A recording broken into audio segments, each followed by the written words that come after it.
नमस्कार दोस्तों, स्वागत है आपका अपने YouTube चैनल अनु बायोलॉजी क्लासेस में। आज की इस क्लासेस में जो है वो हम डाइजेस्टिव सिस्टम के जो डाइजेशन एंड एब्जॉर्प्शन चैप्टर था उसको आगे कंटिन्यू करेंगे। 2-4 दिन जो है वो कुछ बिजी शेड्यूल रहा, इस वजह से मैं ये वीडियो नहीं बना पाई, उसके लिए सॉरी। तो आज का क्लास जो है वो कंटिन्यू करते हैं। और आपको मैं बता चुकी थी डाइजेस्टिव सिस्टम के जो भी ऑर्गन्स हैं, डाइजेस्टिव सिस्टम मीन्स कि यानी कि डाइजेशन के प्रोसेस में जो है जो भी ऑर्गन्स इन्वॉल्व होते हैं, हमारे बॉडी के जो भी ऑर्गन्स डाइजेशन के प्रोसेस में इन्वॉल्व होते हैं, ठीक है, उसी को हम लोग क्या कह देते हैं, डाइजेस्टिव सिस्टम। ये सारी चीज़ें जो है वो मैं आपको पहले बता चुकी हूँ, ठीक है। इसका लिंक जो है वो मैं डिस्क्रिप्शन बॉक्स में दे दूंगी, आप वहाँ से देख लीजिएगा। आज का जो टॉपिक है वो है डाइजेशन, ठीक है। आज का टॉपिक क्या है, डाइजेशन है। डाइजेशन ऑफ फूड, फूड का डाइजेशन है, ठीक है। तो जनरली जो हम फूड ईट करते हैं, ठीक है, तो इस फूड में जो है वो न्यूट्रिएंट होते हैं, न्यूट्रिएंट होते हैं, ठीक है। ये न्यूट्रिएंट जो है वो बॉडी के लिए रिक्वायर्ड होते हैं। मीन्स कि जो भी हम फूड खाते हैं उसमें न्यूट्रिएंट होते हैं। ये न्यूट्रिएंट होते हैं आपके carbohydrate, carbohydrate, protein, fat, vitamins, minerals and water, ठीक है। तो न्यूट्रिएंट मैं बता दूं, न्यूट्रिएंट बताने से पहले एक और टर्म आता है, वो है आपका न्यूट्रिशन। क्या है, न्यूट्रिशन। न्यूट्रिशन जो है वो होता है कि हमारे बॉडी के ग्रोथ के लिए, ठीक है, या फिर रिपेयर के लिए, या फिर हमारी बॉडी की डेली एक्टिविटीज के लिए जो भी चीज रिक्वायर्ड होता है, या फिर जो भी चीज को हम खाते हैं उसी को हम लोग न्यूट्रिशन कहते हैं। यानी कि taking of food is called nutrition. अब इस फूड में जो भी केमिकल सब्सटेंस होते हैं उनको हम लोग न्यूट्रिएंट कह देते हैं। क्या कह देते हैं, न्यूट्रिएंट कह देते हैं। वो केमिकल सब्सटेंस कौन से होते हैं, carbohydrate, food, fat, vitamin, mineral and water.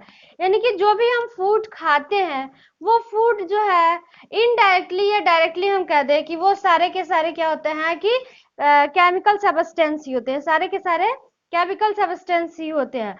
Plant जब आप स्टडी करेंगे प्लांट के केस में, तो प्लांट के केस में फोटोसिंथेसिस का प्रोसेस होता है, एंड इस फोटोसिंथेसिस के प्रोसेस के थ्रू ही जो है वो फूड का फॉर्मेशन होता है। तो अब ये जो न्यूट्रिएंट है, ये न्यूट्रिएंट इसमें जो है ये दो न्यूट्रिएंट काफी हाई क्वांटिटी में रिक्वायर्ड होती है हमारे बॉडी में। कौन कौन से न्यूट्रिएंट, कार्बोहाइड्रेट एंड प्रोटीन जो है वो काफी ज्यादा अमाउंट में हमारी बॉडी में रिक्वायर्ड होती है, एंड बाकी जो है ये सारे हैं वो बहुत कम ही, सॉरी, वाटर भी रिक्वायर्ड होती है हाई अमाउंट में, लेकिन फैट, विटामिन एंड मिनरल जो है वो काफी कम अमाउंट में रिक्वायर होते हैं हमारे बॉडी में। ओके, तो आगे बढ़ते हुए मैं बताती हूँ आपको डाइजेशन क्या होता है, कि डाइजेशन होता क्या है। तो डाइजेशन के प्रोसेस में क्या होता है कि ये जो फूड है, ठीक है, मेनली ये तीनों फूड जो है कार्बोहाइड्रेट, प्रोटीन एंड फैट, ठीक है, ये क्या होते हैं, कॉम्पाउंड फॉर्म में, कॉम्प्लेक्स फॉर्म में होते हैं, ठीक है। किस फॉर्म में होते हैं, कॉम्प्लेक्स फॉर्म में। कॉम्प्लेक्स मीन्स मैं लास्ट टाइम ही बताई थी कि रेलवे लाइन का एक, सॉरी, ट्रेन जो देखते हैं वो काफी सारे डब्बों से मिलके बना होता है, कई सारे बोगियों से या डब्बों से मिलके एक लंबा ट्रेन बना होता है। तो वो कॉम्प्लेक्स, कुछ ज्यादा ही लंबा उलझा हुआ स्ट्रक्चर दिखाई देता है ट्रेन का। लेकिन जब हम उस सारे डब्बे को अलग अलग करके देखते हैं तो बहुत ही आसान हो जाता है हमें देखना, ठीक है। तो जब सारे डब्बे एक साथ लगे होते हैं तो उसको हम लोग कॉम्प्लेक्स स्ट्रक्चर कह देते हैं, लेकिन जब एक एक डब्बा अलग अलग होता है तब हम उसको क्या कह देते हैं, सिंपलर फॉर्म कह देते हैं। वैसे ही यहाँ पे होता है यहाँ पे क्या होता है कि कार्बोहाइड्रेट जो होता है या फिर प्रोटीन या फिर फैट्स जो होते हैं, ठीक है, ये कॉम्प्लेक्स फॉर्म में होते हैं, यानी कि कई छोटे छोटे इकाई आपस में जुड़ के, ठीक है, कई छोटी छोटी इकाई जो है वो आपस में जुड़ के कॉम्प्लेक्स स्ट्रक्चर बनाता है, जो कार्बोहाइड्रेट या प्रोटीन या फिर फैट्स का हो सकता है।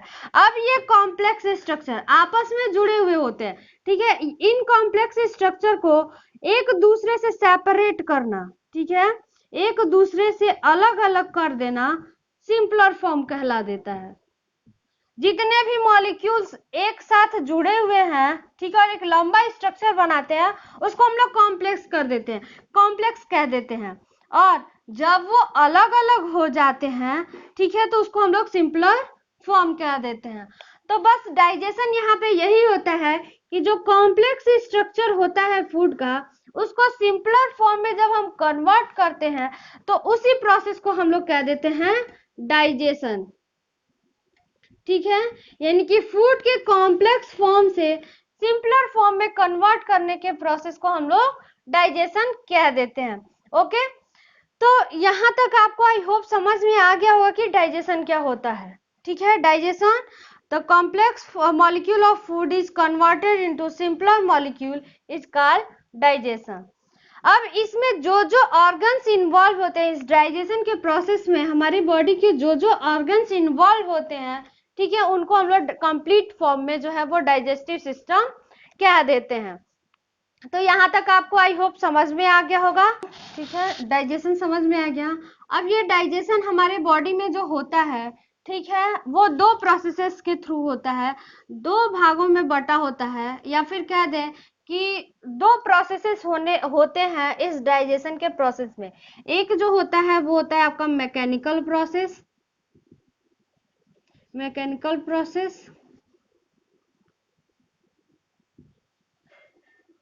सॉरी, प्रोसेसर, ठीक है, एंड दूसरा जो होता है वो होता है आपका केमिकल प्रोसेसेस। ओके, तो यहाँ पे जो मैकेनिकल प्रोसेस होता है, ठीक है, और दूसरा क्या होता है केमिकल प्रोसेस, दो प्रोसेसेस के थ्रू जो है ये डाइजेशन का प्रोसेस कंप्लीट होता है। तो आपको पता है कि मैकेनिकल प्रोसेस मींस कि ऐसा प्रोसेस जिसमें हमारे बॉडी के मसल्स इन्वॉल्व होते हैं, ठीक है, हमारी बॉडी के मसल्स इन्वॉल्व होते हैं, उस प्रोसेस को हम लोग क्या कह देंगे mechanical process. And chemical process means कि ऐसा प्रोसेस जिसमें जो है वो केमिकल सब्सटेंस इन्वॉल्व होते हैं, उनको हम लोग क्या कह देंगे केमिकल प्रोसेस। जैसे अगर डाइजेशन का प्रोसेस होना है तो पता है कि जो डाइजेस्टिव सिस्टम होता है, ठीक है, उसी में है जो है वो डाइजेशन का प्रोसेस होता है। तो डाइजेशन का प्रोसेस स्टार्ट होता है आपका बक्कल कैविटी से, बक्कल कैविटी से, एंड कंप्लीट होता है ये आपका कहाँ तक, डाइजेशन, उसके बाद एब्जॉर्प्शन, स्मॉल इंटेस्टाइन तक डाइजेशन का प्रोसेस कंप्लीट हो जाता है, ठीक है। इसके बाद से एब्जॉर्प्शन एंड एक्सक्रीशन का प्रोसेस आता है, यानी कि लार्ज इंटेस्टाइन में, ठीक है, सॉरी, स्मॉल इंटेस्टाइन में एब्जॉर्प्शन का प्रोसेस होता है, एंड लार्ज इंटेस्टाइन में जो है वो एक्सक्रीशन का प्रोसेस होता है। ओके, तो डाइजेशन का प्रोसेस स्टार्ट होता है बकल कैविटी से और एंड होता है स्मॉल इंटेस्टाइन में, वहीं तक जो है डाइजेशन कंप्लीटली हो जाता है किसी भी फूड का, ठीक है।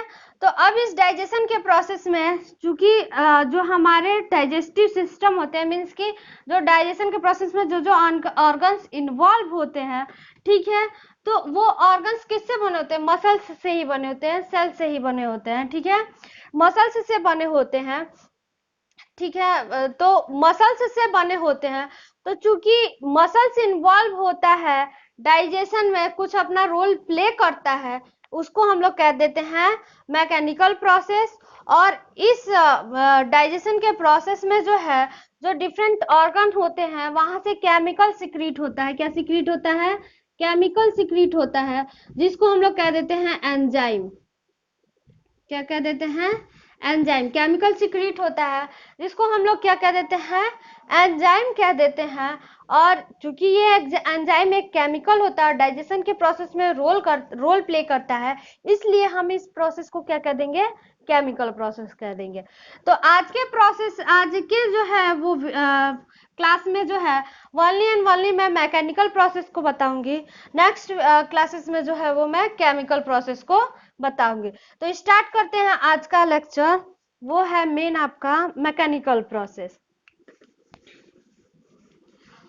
तो अभी मैं बताई कि डाइजेशन का प्रोसेस जो है वो स्टार्ट होता है आपका कहाँ से, बक्कल कैविटी से।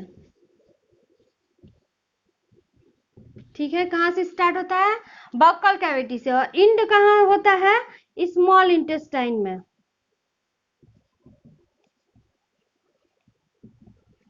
ओके, स्मॉल इंटेस्टाइन में इंड होता है। अब इनके बीच में कौन कौन से ऑर्गन आते हैं, इस बक्कल कैविटी के बाद आता है आपका फेरिंग्स, याद है ना आप लोग को, लास्ट वीडियो में बताई थी। बक्कल कैविटी के बाद फेरिंग्स, फेरिंग्स के बाद आता है आपका ओइसोफेगस, ओइसोफेगस के बाद आता है आपका स्टमक, एंड स्टमक के बाद आता है आपका स्मॉल इंटेस्टाइन। ओके, यही इतने नेम है। तो स्टार्ट करते हैं सबसे पहला कि बक्कल कैविटी में कौन सा मैकेनिकल प्रोसेस होता है हमारी बॉडी में। तो जब हम फूड ईट करते हैं, जब हम फूड खाते हैं, भोजन को जब हम खाते हैं, तो आपको पता है कि जैसे ही मुंह में हमारा भोजन जाता है तो सलाइवा का सिक्रीशन हो जाता है, या फिर कभी कभी कुछ अच्छा टेस्टी खाना बना हो तो सलाइवा ऑटोमेटिक जो है वो जीभ पे आ जाता है। ठीक है, हमारी जीभ लपलपाने लगती है और लगता है कि हम लोग जल्दी से खाना खा लेते कुछ टेस्टी देख के।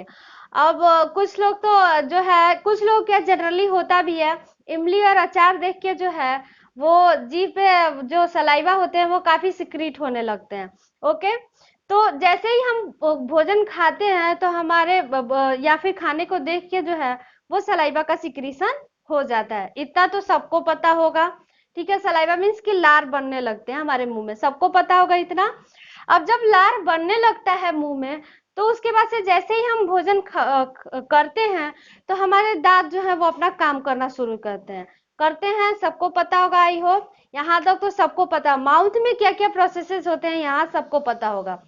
जैसे ही खाना खाते हैं तो टीथ जो है वो अपना काम करना शुरू कर देता है भोजन को चबाने का। ठीक है, जिसको हम लोग कहते हैं इंग्लिश में मैस्टिकेशन ऑफ फूड।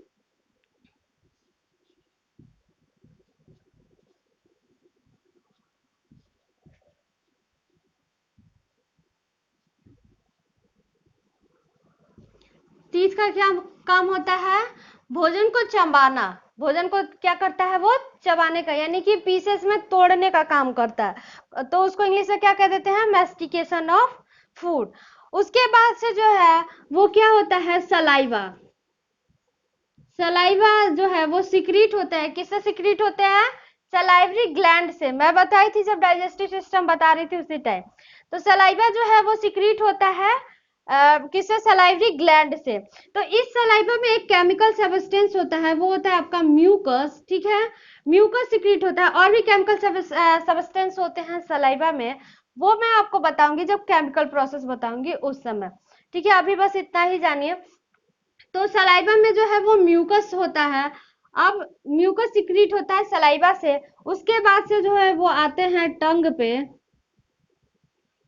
ठीक है, टंग पे आते हैं, तो टंग जो है वो क्या करता है, इस म्यूकस को, जो चबाया हुआ फूड है, यानी कि जो हम लोग मैस्टिकेट किए हुए फूड को, उसमें इस म्यूकस को क्या करता है, मिक्स कर देता है। ठीक है, मिक्स कर देता है। पहले तीत क्या किया, फूड को चबाया, मैस्टिकेट किया, म्यूकस सिक्रीट किया, कौन, सलाइवा, और ये टंग क्या करता है, इस म्यूकस को जो है वो इस चबाए हुए भोजन में अच्छी तरह से मिला देता है, जिससे फूड बॉलस का फॉर्मेशन हो जाते हैं, फूड बॉलस का, यानी कि लुगदी का फॉर्मेशन हो जाता है। यानी कि भोजन चबाने के बाद से अगर म्यूकस नहीं मिलता तो सारे पार्ट अलग अलग हो जाते हैं, छोटे छोटे पीस, लेकिन जब ये म्यूकस मिल जाता है तो भोजन जो है वो एक बॉलस के फॉर्म में, एक बॉल के फॉर्म में कन्वर्ट हो जाता है, जिसको हम लोग फूड बॉलस कह देते हैं। ओके, तो यहाँ तक इसका प्रोसेस कंप्लीट हुआ आपका, किसका, बक्कल कैविटी का। हो गया यहाँ तक काम, mastication of food and formation of food bolus with the help of tongue. Okay, अब आते हैं फेरिंग्स एंड ओसोफेगस। ठीक है, ज्वाइंटली एक साथ ही होते हैं फेरिंग्स एंड ओसोफेगस। जब ये फूड बॉलस का फॉर्मेशन हो जाता है तो फूड बॉलस के फॉर्मेशन के बाद से जो है वो फूड को स्वेल किया जाता है, यानी कि निगला जाता है, swallowing ऑफ फूड,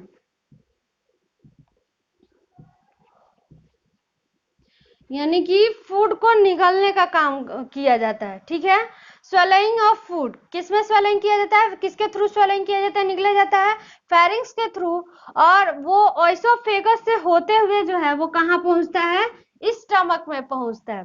अब इस ओइसोफेगस में चूंकि ये काफी लंबी ऐसे ट्यूब की तरह स्ट्रक्चर होती है, ठीक है, तो इस ओइसोफेगस में यहाँ से बकल कैविटी से जब फूड आता है ओइसोफेगस में, फेरिंग्स से होते हुए निगला जाता है फेरिंग्स के थ्रू, तो फूड जब आता है ओइसोफेगस में तो ओइसोफेगस में क्या होता है, एक मूवमेंट होता है। ठीक है, एक मूवमेंट होता है जिसके थ्रू फूड बॉलस वहां से जो है वो कहाँ तक आता है, स्टमक तक आता है, स्टमक तक आता है। उस मूवमेंट को हम लोग कहते हैं पेरिस्टाल्टिक मूवमेंट, पेरिस्टाल्टिक मूवमेंट।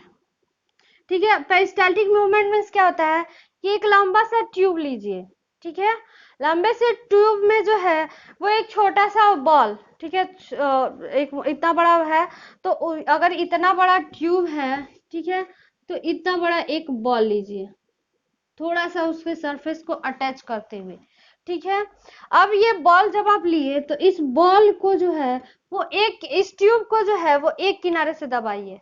ठीक है, तो एक किनारे से जब हम दबाएंगे तो बॉल क्या होगा कि थोड़े दूर पे जो है वो क्या करेगा, सरक जाएगा, यहाँ से हट जाएगा बॉल, और यहाँ का पोर्शन क्या होगा, ऐसे दबेगा, तभी ना बॉल यहाँ से यहाँ तक जाएगा। तो यहाँ प्रेशर क्रिएट होगा, और प्रेशर क्रिएट होने के बाद से बॉल जो है वो यहाँ से यहाँ तक चला जाएगा। ठीक है, जब बॉल यहाँ से यहाँ तक चला जाएगा तो वापस जो है ये अपने ओरिजिनल शेप में आ जाता है। फिर जब बॉल यहाँ पे गया तो यहाँ के जो मसल्स हैं वो ऐसे सिकुड़ जाती हैं। ठीक है, फिर यहाँ से बॉल क्या होगा, यहाँ से सरक के फिर यहाँ पे आ जाएगा। ठीक है, तो कुछ ऐसा मूवमेंट होता है, इसी मूवमेंट को हम लोग कह देते हैं पेरिस्टाल्टिक मूवमेंट। ठीक है, जिसके थ्रू जो है वो फूड बॉलस ओइसोफेगस से कहाँ चला जाता है, स्टमक में चला जाता है। मीन्स कि फेरिंग्स एंड ओइसोफेगस का जो है वो कंबाइंड फंक्शन होता है स्वेलोइंग ऑफ फूड, यानी कि फूड को निकलना। अब फूड जब स्टमक में पहुंचता है तो स्टमक में पहुंचने के बाद से यहाँ पे एक मूवमेंट होता है, वो होता है आपका चर्निंग मूवमेंट। ठीक है, चर्निंग मूवमेंट मीन्स कि काफी तेजी से झकझोरता हुआ, ठीक है, मूवमेंट होता है स्टमक में। ठीक है, तो यहाँ पे झकझोरता हुआ जो मूवमेंट होता है वो मूवमेंट इसलिए होता है कि जो भी स्टमक में जो है वो केमिकल सब्सटेंस सिक्रीट होते हैं वो आसानी से इस फूड बॉलस में मिक्स हो जाए, इसलिए वैसा झकझोरता हुआ यहाँ पे क्या होता है, मूवमेंट होता है, जिसको हम लोग क्या कहते हैं, चर्निंग मूवमेंट। और जो भी केमिकल सब्सटेंस यहाँ पे सिक्रीट होते हैं, ठीक है, तो केमिकल सब्सटेंस जब फूड बॉलस के साथ मिल जाता है, फूड बॉलस प्लस केमिकल, किसका केमिकल, स्टमक का, जब मिल जाता है, ठीक है, तो मिलने के बाद से यहाँ पे फूड जो बॉलस जो है वो थोड़ा सा और महीन हो जाता है, चर्निंग मूवमेंट के थ्रू फूड बॉलस जो है वो और महीन हो जाता है, यानी कि और पिस जाता है, और उसके बाद से पिसने के बाद से इसमें जो है वो केमिकल सब्सटेंस फूड बॉलस में और मिक्स हो जाते हैं, एंड इस स्ट्रक्चर को हम लोग कह देते हैं, यानी कि जो उस समय लिक्विड प्रेजेंट होता है स्टमक में उसको हम लोग कह देते हैं काइम। क्या कह देते हैं, काइम।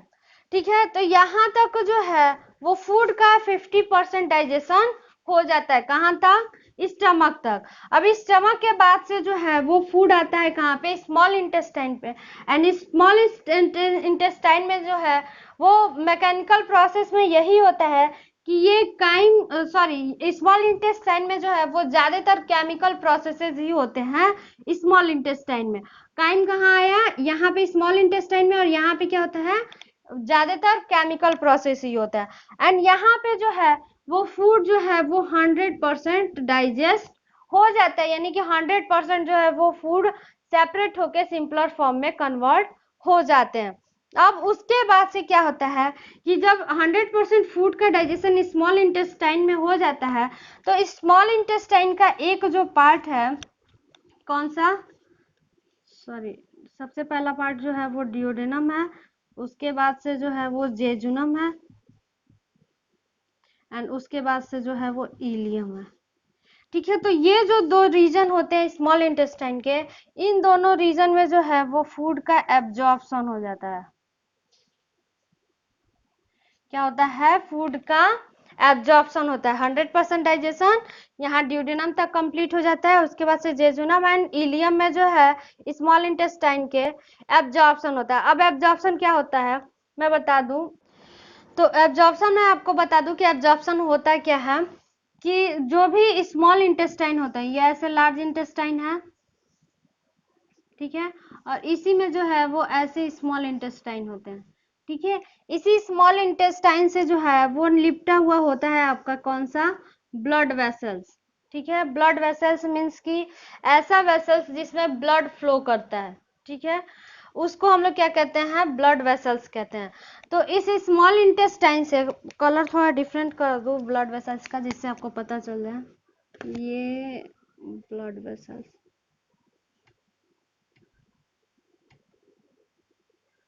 ओके।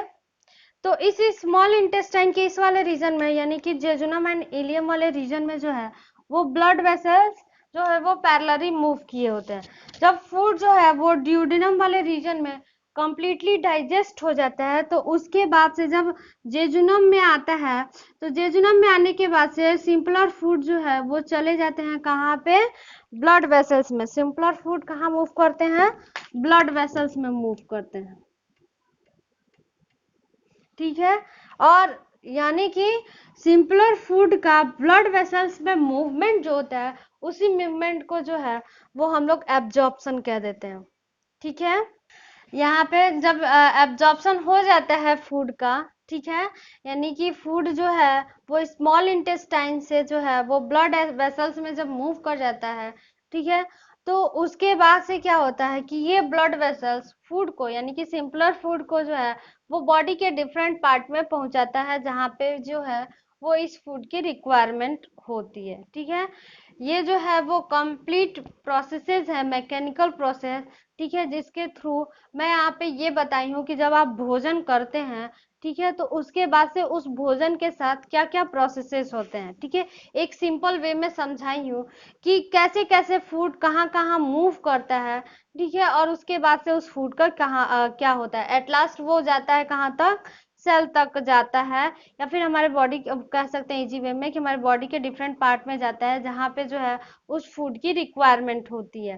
ठीक है, तो आज के लिए बस इतना ही, जिसमें मैं बताई आपको मैकेनिकल प्रोसेस फूड का, और कल मैं बताऊंगी digestion of food through chemical process. Chemical process के थ्रू जो है वो फूड का कैसे डाइजेशन होता है। ओके, अगर आपको ये वीडियो पसंद आए तो प्लीज इसे लाइक शेयर एंड सब्सक्राइब जरूर करें। धन्यवाद। एक और चीज मैं आपको बता दूं कि हम जो है वो बेतिया शहर में है, और बेतिया शहर में जो है वो 2 दिन पहले ही 5 केसेस मिल चुकी हैं कोरोना पॉजिटिव के। तो आपको जो है इसकी वजह से डरने की बिल्कुल जरूरत नहीं है।